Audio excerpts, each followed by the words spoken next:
som si trochu komfortnejšie posedenie v čakárniach pre pacientov. Aby sa ožarovalo aj cez víkendy. Kvalitnejšie madrace. Ja by som uvítala vrecko na takýto redom, pretože nie každá pacientka máme vačky na županoch. Keby tu boli tušie postele.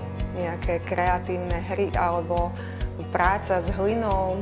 Keby bol zrenovovaný park. Že by pacientka mala možnosť si sama polohovať posteľ.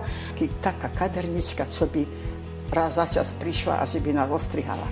Že by nás upravila, lebo my ženy sme také, že my sa chceme páčiť.